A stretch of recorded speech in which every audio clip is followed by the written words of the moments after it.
एक इसका प्रयोग है साइफन का। साइफन में क्या होगा इसमें, हाँ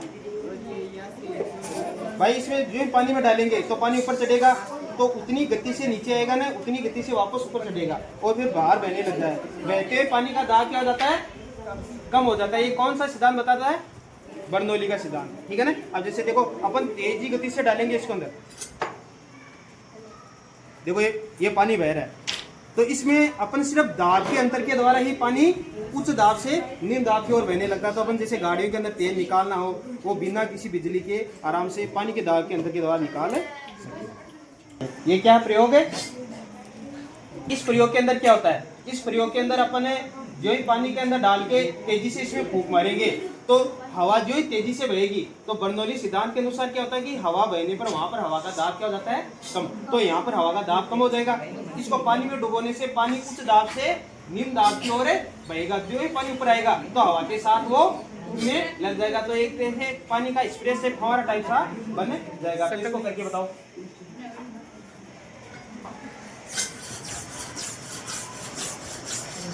तो इस प्रकार से ये पानी है ना उच्च दाब से निम्न दाब की ओर ऊपर आ रहा है। हाँ बताओ। ये पीवीसी बिल्कुल है, इसके बारे में बताओ।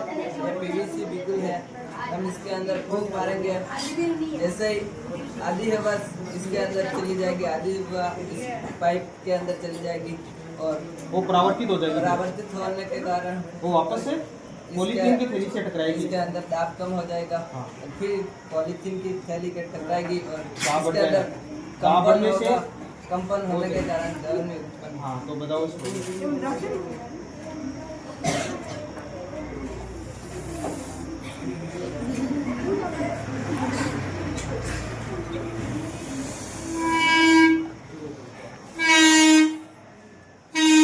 तो देखो इसको, अरे बातें नहीं, देखो ये मन का सूक्ष्मदर्शी है, इसके अंदर ये साधारण सूक्ष्मदर्शी है। इसके अंदर क्या है, मन का है दो है, एक तो 5 mm का है, एक 3 mm का।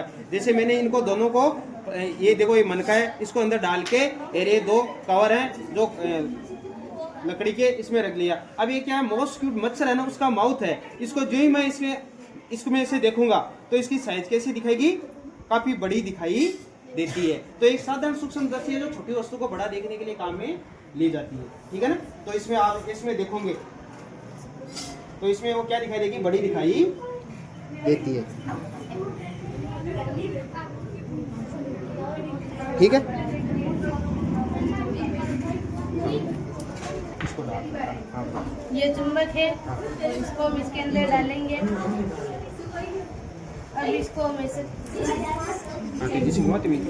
देखो ये बल्ब जल रहा है, ये क्यों जल रहा है, ये बल्ब जल रहा है क्योंकि ये जो इस कुंडली है, ये कुंडली है, इस कुंडली के अंदर जो चुंबक गति कर रहा है, तो इस कुंडली का क्या परिवर्तन हो रहा है, चुंबकीय क्षेत्र में परिवर्तन हो रहा है। और इस कुंडली जो तांबे के क्रिस्टल के अंदर जो इलेक्ट्रॉन है, चुंबकीय क्षेत्र में परिवर्तन होने से उन इलेक्ट्रॉन को क्या दिया जा रहा है, धक्का दिया जा रहा है, जिससे वो गति करे और बल्ब जल रहा है। कहने का मतलब जो फैराडे का नियम क्या कहता है, फ्लक्स में परिवर्तन हो रहा है, ठीक है।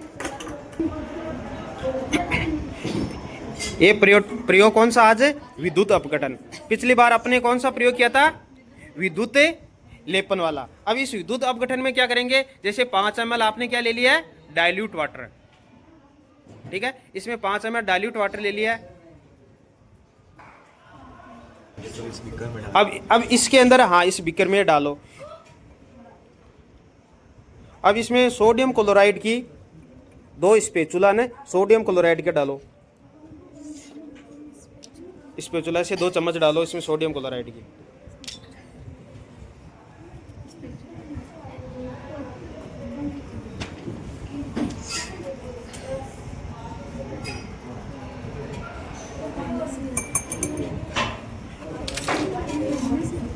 अब 2 बूंद फिनोप्टेलिन,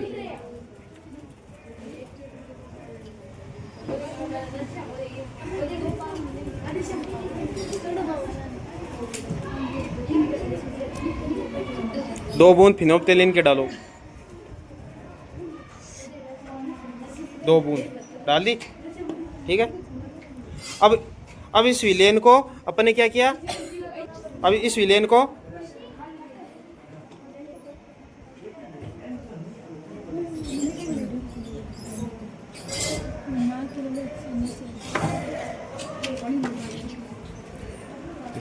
हाँ कैथोड वाले के पास से अपन इसमें अब चेन होता है हाइड्रोजन का H+ का, वो तो हाइड्रोजन गैस बुलबुलों के रूप में निकलेंगी। हाँ हाँ अब कैथोड के पास से देखो हाइड्रोजन गैस निकल रही है, देखो बुलबुलों के रूप में। इस स्पेचुला के पास में देखो ये बुलबुले निकल रहे हैं ना। क्यों? क्योंकि HCl जो इसमें जल है ना वो H+ और OH- में टूटेगा। H+ से कैथोड पर जाकर H2 गैस में परिवर्तित हो जाता है और क्लोरीन Cl- होगा वो एनोड पर जाकर Cl2 गैस में निकल जाएगा। लेकिन जब हाइड्रोजन गैस बाहर निकलती है तो बुलबुले बाहर निकलते हैं H2 के। तो जो अपन के ये दिख रहा है विद्युत अपघटन की प्रक्रिया इसमें हो रही है। अब देखो कलर भी धीरे धीरे चेंज हो रहा है ना। तो ये कौन सी प्रयोग अपने विद्युत अपघटन, मतलब H+ है वो कैथोड पर जाकर H2 गैस के रूप में बाहर निकल रही है और क्लोरीन है एनोड पर जाकर Cl2 गैस के रूप में बाहर निकल रही है। अपना प्रयोग कौन सा है? क्या तो अपना है दिष्ट मोटर। दिष्ट मोटर है जो विद्युत ऊर्जा किसमें बदल रही है? यांत्रिक ऊर्जा। मेरे पास एक चुंबक है, मैंने चुंबक को बीच में रख दिया है, ठीक है, और मैंने तांबे के तारों को लपेट कर एक कुंडली बना ली है और उस कुंडली को यहाँ पर रख दिया है, ठीक है। अब देखो मैंने इसके अंदर पहले से मैं सेल भी डाल रखा है, लेकिन इसकी स्पीड को देखो बढ़ाने के लिए मैं क्या करूंगा, बैटरी से जोड़ देंगे। अब देखो ये कितनी तेजी से घूम रहे हैं ना।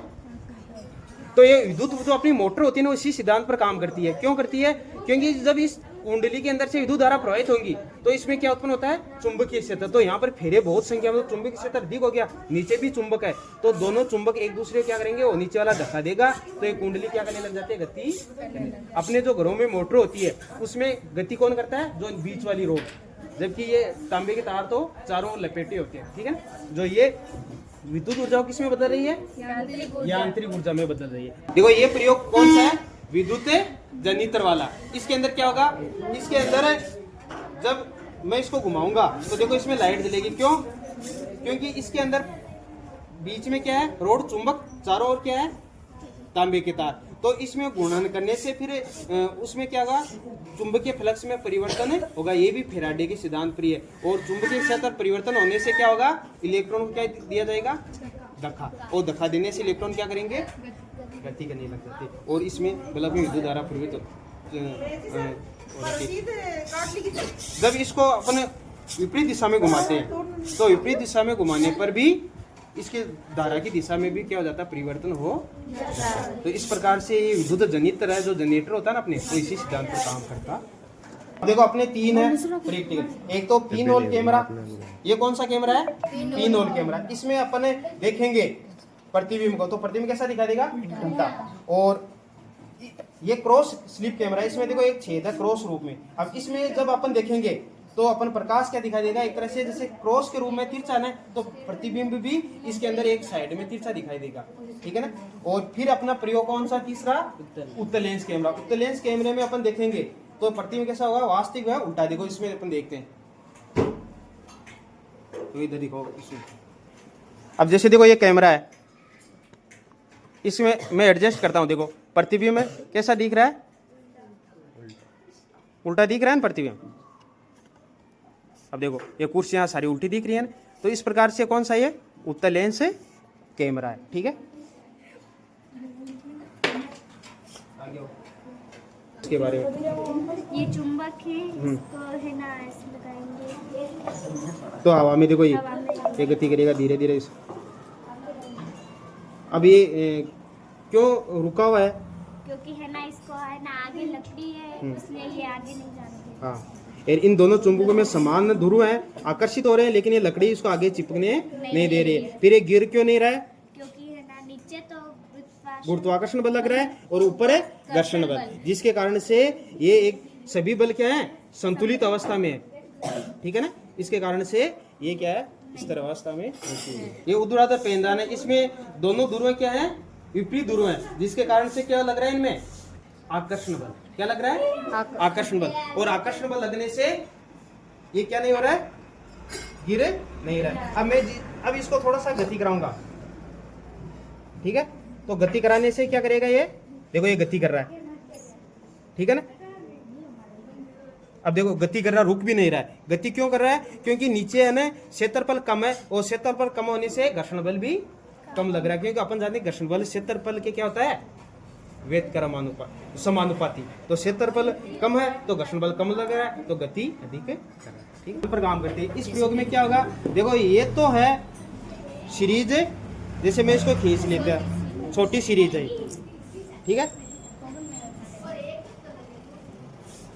ये तो है छोटी सीरीज, ये है बड़ी सीरीज। अब मैं इस पर दाब लगाऊंगा, बताओ दोनों में से दाब ज्यादा किस पर लगेगा, छोटी वाले पर। क्यों? इसका क्षेत्रफल क्या है, कम है।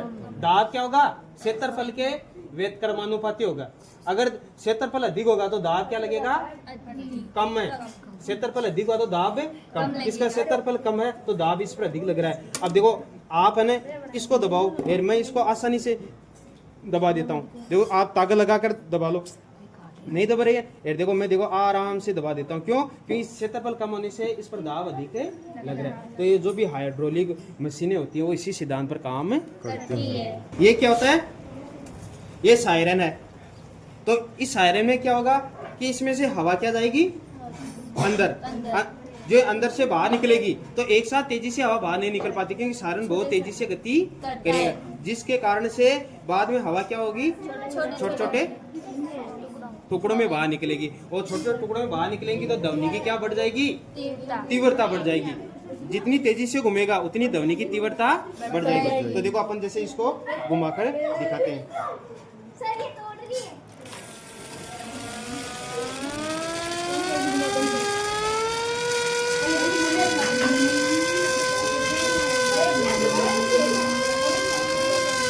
तो ये जितनी तेजी से घूम रहा है उतनी ध्वनि की तीव्रता बढ़ रही है, ठीक है ना। तो ये ध्वनि की तीव्रता बढ़ने का मतलब क्या बढ़ रही है, आवृत्ति। ये प्रयोग किस पर आधारित है, हेडपंप पर। ये भी दाब पर आधारित है। देखो इसमें क्या होता है कि अलग अलग वाल है। ये वाल क्या होगा, कब खुलेगा, जब दाब बढ़ेगा, और ये वाल कब खुलेगा, जब दाब घटेगा। अब मैं सीरीज को ऊपर खींच रहा हूँ, ऊपर खींचने से क्या होगा, दाब कम हो जाएगा, ठीक है ना। तो दाब कम होगा ना, तो इसमें से पानी, हवा के साथ पानी ऊपर आ रहा है। अब जो मैं इसको देखो दबाऊंगा, अंदर नीचे नहीं जाएगा पानी। क्यों? क्योंकि दाब बढ़ने से ये वाल खुल जाएगा, ये वाल बंद हो जाएगा। देखना, देखो इधर आ रहा है पानी, ठीक है ना। तो ये हेडपंप इसी सिद्धांत पर काम करता है। जब खींचते हैं तो दाब कम होगा तो ये वाल खुल जाएगा, जब दबाते हैं वापस तो दाब बढ़ेगा तो ये वाल खुल जाएगा, ये क्या हो जाएगा, बंद हो जाएगा। तो ये दाब के अंतर के आधार पर हेडपंप कार्य करता है। कार्टेशियन ड्राइवर के आधार पर। तो ये ड्राइवर है ना, इसके अंदर क्या है, कुछ ही नहीं है। तो ये पानी, अब जो मैं इसको पानी में डालूंगा तो ये पानी के ऊपर तैरता है। क्यों तैरता है? क्योंकि पानी का घनत्व है इससे क्या है, अधिक है। तो ये पानी के ऊपर तैरेगा, इसका घनत्व कम है। अब मैं जो ही पानी का ढक्कन लगाया, ठीक है, अब पानी की बोतल को देखो दबाता हूँ, तो जो ही दबाऊंगा तो ये नीचे चले जाएगा।